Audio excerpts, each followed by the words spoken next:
Hello everyone, welcome back to my YouTube channel. आज की video में हम क्लास 11th बायोलॉजी के चैप्टर डाइजेशन एंड एब्जॉर्प्शन का नेक्स्ट पार्ट करने वाले हैं। तो एक बार जल्दी से रिवाइज़ कर लेते हैं कि अभी तक हमने इस चैप्टर में क्या क्या चीज़ें पढ़ ली हैं। तो सबसे पहले तो हमने देखा कि डाइजेशन होता क्या है। हमने कहा कि डाइजेशन एक ऐसा प्रोसेस है जिसमें हम कॉम्प्लेक्स फॉर्म्स को सिंपलर फॉर्म्स में कन्वर्ट करते हैं।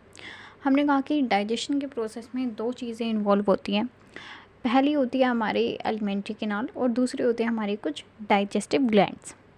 हमने कहा कि जो डाइजेशन का प्रोसेस होता है उसमें हमारे एंजाइम्स भी इन्वॉल्व होते हैं, इसलिए हम कहते हैं कि हमारा जो डाइजेशन का प्रोसेस होता है वो बायोकेमिकल प्रोसेस है।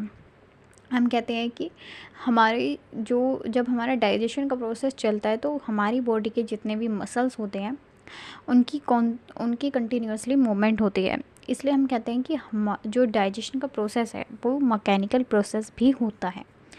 फिर हमने अपना पूरा डाइजेशन का प्रोसेस देखा, एक एक पार्ट देखा, एलिमेंट्री कैनाल का एक एक पार्ट देखा हमने डाइजेस्टिव ग्लैंड्स के।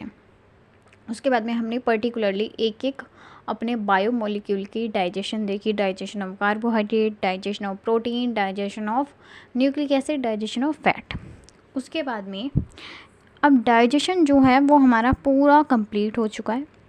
लेकिन अब याद करिए, जब मैंने इंट्रोडक्शन वाली वीडियो बनाई थी तो मैंने कहा था, देखिए हम लोग खाना खाते हैं, किस लिए खाते हैं? हम खाते हैं खाना कि हमें खाने से एनर्जी मिलती है। सिंपली यार क्या होता है, आपको अगर वीकनेस फील होती है, आपको पता लग जाता है कि हाँ हमारी जो बॉडी है वो वीक फील कर रही है, तो हम क्या कहते हैं कि कुछ प्रोटीन वाली चीज़ें खाते हैं, कुछ लाइक अच्छे से फुलफ़िल करते हैं अपने डाइट को और फिर वो डाइट इनटेक करते हैं। तो यार हम ये देख सकते हैं कि हम लोग खाना खा रहे हैं इसलिए ये सोच के कि हमें खाना खाने से एनर्जी मिल रही है। हाँ भाई, टेस्ट है वो अलग चीज़ है, लेकिन वैसे हम खाना इसलिए खा रहे हैं क्योंकि खाने से हमें एनर्जी मिल रही है। हमने कहा कि भाई जो हम खाना खाते हैं उसके अंदर जो भी चीज़ें होती हैं, जो भी कंपोनेंट्स होते हैं, जो भी न्यूट्रिएंट्स होते हैं, वो सब होते हैं एक बड़े बड़े पॉलीमर्स की फॉर्म में। अब पॉलीमर मोनोमर बहुत बार बता दिया है, इस चैप्टर में भी कई बार बता दिया और बायोमोलिक्यूल्स में तो पढ़ा ही है। हमने कहा कि भाई जो हमारा खाना है उसके अंदर जितने भी न्यूट्रिएंट्स हैं वो सब अपनी पॉलीमेरिक फॉर्म में प्रेजेंट हैं। जैसे कि कार्बोहाइड्रेट हो गया, ठीक है, प्रोटीन हो गए, फैट्स हो गए, ये सब पॉलीमेरिक फॉर्म्स हैं। लेकिन जो हमारी बॉडी है, हमारी बॉडी ना इन पॉलीमेरिक फॉर्म से एनर्जी नहीं ले सकती है।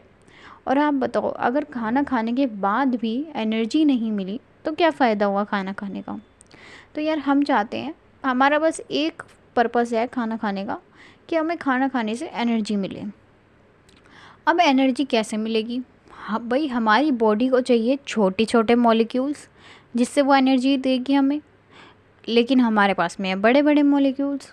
तो हमारी बॉडी क्या करती है, हमारी बॉडी उन बड़े मॉलिक्यूल्स को या फिर कह सकते हैं उन कॉम्प्लेक्स फॉर्म्स को सिंपलर फॉर्म्स में कन्वर्ट कर देती है।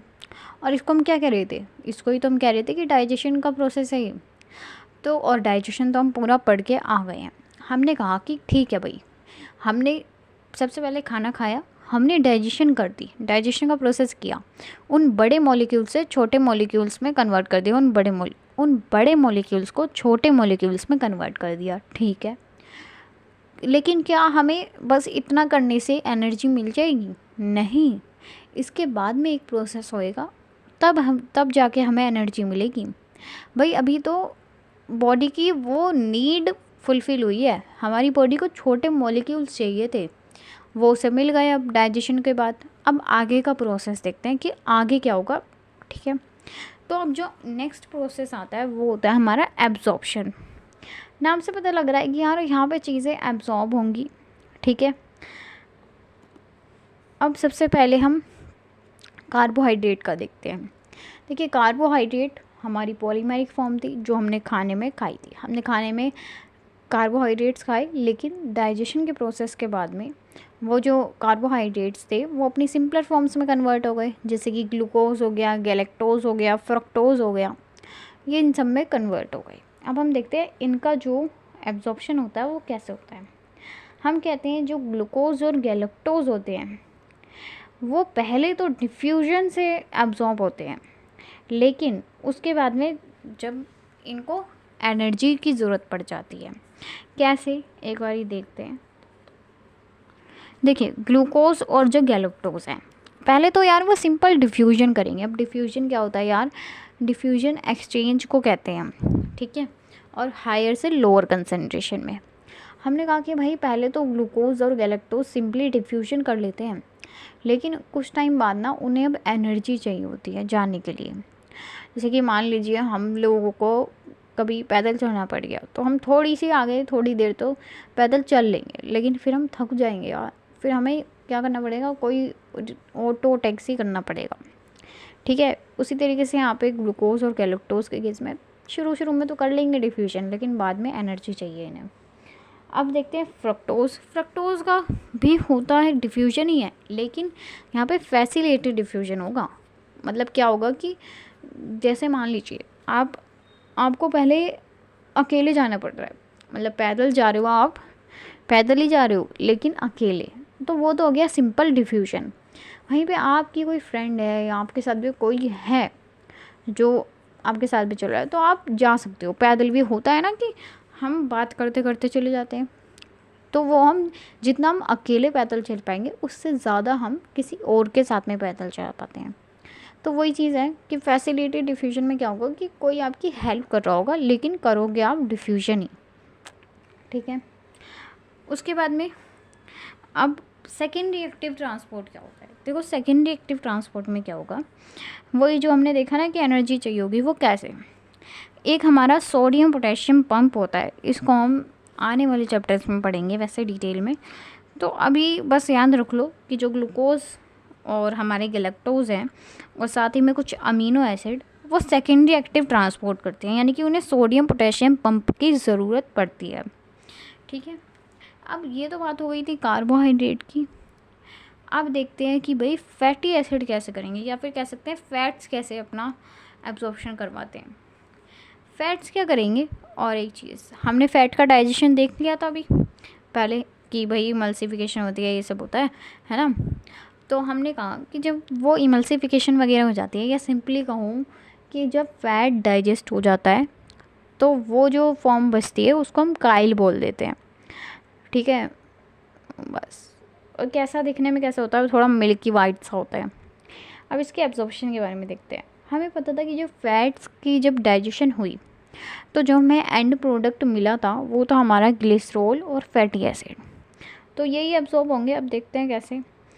देखिए, फैटी एसिड और ग्लिसरॉल जब हमारे स्मॉल इंटेस्टाइन में जाएंगे एब्जॉर्ब होने के लिए, तो ये वापस से ट्राइग्लिसराइड बन जाएंगे। जब हमने फ़ैट की डाइजेशन की थी, तो हमने ट्राइग्लिसराइड से, ध्यान से सुनना, हमने जब फ़ैट की डाइजेशन की तो हमने ट्राइग्लिसराइड से फैटी एसिड और ग्लिसरॉल बनाया था। लेकिन अब यहाँ पे क्या होगा, फैटी एसिड और ग्लिसरॉल स्मॉल इंटेस्टाइन में जाके दोबारा से ट्राइग्लिसराइड बन जाएंगे, ठीक है। और ये एक और चीज़ कर लेंगे, जो इनका ट्राइग्लिसराइड बन गया उसके ऊपर एक प्रोटीन की लेयर आ जाएगी, और वो भी कैसा प्रोटीन, लिपोप्रोटीन, ठीक है। जो हमारा ट्राइग्लिसराइड है उसके ऊपर लिपोप्रोटीन की लेयर आ गई, और इस पूरे स्ट्रक्चर को हम कहते हैं काइलोमाइक्रोन, ठीक है, काइलोमाइक्रोन। और एक और चीज़ यहाँ से क्या बनती है क्वेश्चन में, कि ये अब फर्दर कहाँ पे जाएगा। वैसे तो जो बाकी जो मॉलिक्यूल्स हैं वो ब्लड वेसल में जाते हैं, लेकिन जो अपना फैट है, या कह सकते हैं काइलोमाइक्रोन है, वो लैक्टील में जाता है। अब लैक्टील क्या होता है, लैक्टील लिम्फ वेसल को कहते हैं हम, ठीक है। तो क्वेश्चन आ जाएगा कि भाई फैट्स की जब एब्जॉर्प्शन होती है तो वो कहाँ पे जाएगा, तो वो लैक्टील में जाएगा। ऑप्शन में आपको ब्लड वेसल भी दिया होगा कंफ्यूज करने के लिए, लेकिन लैक्टील में जाएगा, ठीक है।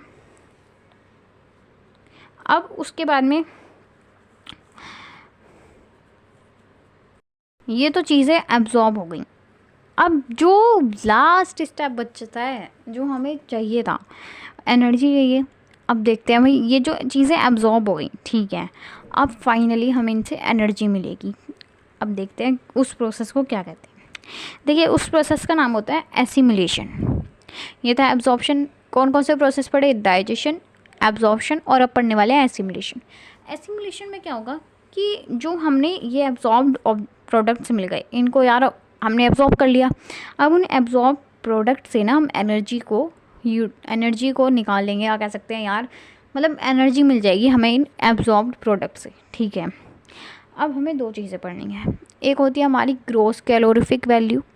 देखिए आपने कभी लाइक चिप्स वगैरह खाए होंगे तो या नमकीन वगैरह, तो उसके पीछे ना उनके पैकेट के पीछे लिखा होता है कि इसमें इतनी कैलोरीज हैं, इसमें इतने फैट है, ऐसे करके कुछ कुछ लिखा होता है, पढ़ना कभी।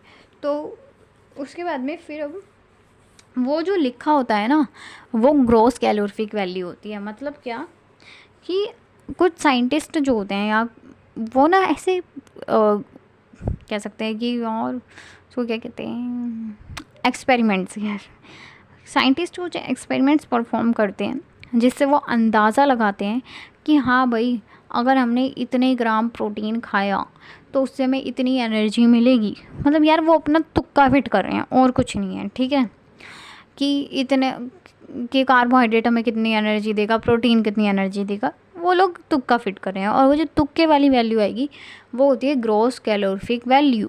ठीक है, अब इन्हें बस सिंपली हमें याद करना है कि, और फिर क्वेश्चन में अगर आपको ऐसा क्वेश्चन आएगा भी बताऊँगी कैसे। देखिए हम बस ये तीनों की याद करनी है, उससे ज़्यादा नहीं है, थोड़ी सी है। देखिए कार्बोहाइड्रेट की होती है 4.6 किलो कैलोरीज पर ग्राम, प्रोटीन की होती है 5.64 किलो कैलोरीज पर ग्राम, और वहीं पे फैट्स की होती है 9.4 किलो कैलोरीज पर ग्राम। ठीक है, ये वैल्यूज़ हो गई। अब क्वेश्चन ऐसा आएगा कि आपको दे देंगे कि एक बच्चा है उसने इतने ग्राम प्रोटीन खाया, इतने ग्राम कार्बोहाइड्रेट, इतने ग्राम उसने फैट खाया। ठीक है, अब बताओ कि टोटल एनर्जी कितनी हो गई। अगर पूछ रहा है ग्रॉस कैलोरीफिक वैल्यू बताओ उसकी कितनी हो गई। हमसे पूछा गया कि इतने इतने ग्राम उसने चीज़ें खाई हैं। ठीक है, अब हमसे पूछ लेगा कि टोटल ग्रॉस कैलोरीफिक वैल्यू कितनी हुई, तो हम क्या कर देंगे। मान लीजिए कि उसने 10 ग्राम प्रोटीन खाया, बच्चे ने 10 ग्राम प्रोटीन खाया, तो हमसे पूछ रहा है कि कितनी टोटल वैल्यू हो गई, तो 10 को इससे मल्टीप्लाई कर देंगे। बस यही चीज़ है। अब ये तो थी भाई तुक्के वाली वैल्यू, अब कोई रियल वैल्यू भी तो होगी, और वो रियल वैल्यू को ना हम बाहर नहीं मेज़र कर सकते, उसको हम बॉडी में ही मेज़र कर सकते हैं। तो वो देखते हैं।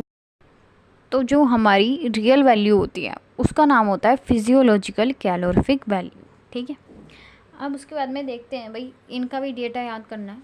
कार्बोहाइड्रेट होता है यहाँ पे 4.0 किलो कैलोरीज पर ग्राम, प्रोटीन भी 4.0 किलो कैलोरीज पर ग्राम, और फैट्स होते हैं 9.1 किलो कैलोरीज पर ग्राम।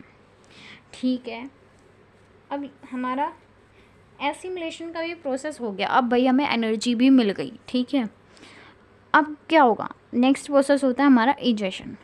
कौन कौन से प्रोसेस कर लिए अभी तक, डाइजेशन। देखिए सबसे पहले तो इंजेशन किया हमने, खाने को मुंह में लेना उसको इंजेशन बोलते हैं, बताया बेटा। तो सबसे पहले इंजेशन, फिर डाइजेशन, फिर उसके बाद में एब्जॉर्प्शन, फिर एसिमिलेशन, और उसके बाद में अब इजेशन। देखिए इजेशन क्या होता है। इजेशन एक प्रोसेस होता है जिसमें हम जो हमारा वेस्ट प्रोडक्ट है उसको अपनी बॉडी से बाहर एग्जिट करते हैं। ये कह सकते हैं रिमूवल ऑफ वेस्ट प्रोडक्ट या फिर removal of undigested and unabsorbed food. ठीक है, ये था अपना इजेशन के बारे में। अब ये होगा कैसे, देखो यार जो हमारा एनोस होगा वहाँ पे ना हमारे दो जो अपना रेक्टम होगा वहाँ पे हमारे दो स्फिंक्टर्स प्रेजेंट होंगे। कौन कौन से, एक जो हमारा यार बाहर की साइड है उसको कहते हैं एक्सटर्नल स्फिंक्टर, और जो अंदर की साइड है उसको इंटरनल स्फिंक्टर कहते हैं। ठीक है, जो एक्सटर्नल स्फिंक्टर होता है वो वॉलेंट्री होता है, यानी कि अपने कंट्रोल में है, और जो इंटरनल होता है वो इनवॉलेंट्री होता है।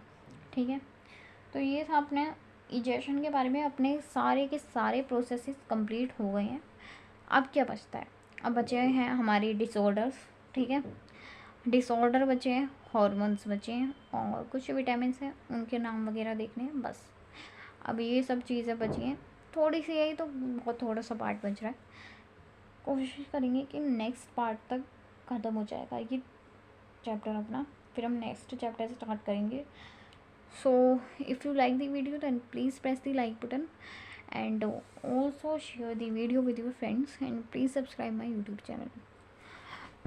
And if you need my handwritten notes, then you can let me know in the comment section so that I can provide you the PDF of my handwritten notes. And yeah, thank you very much.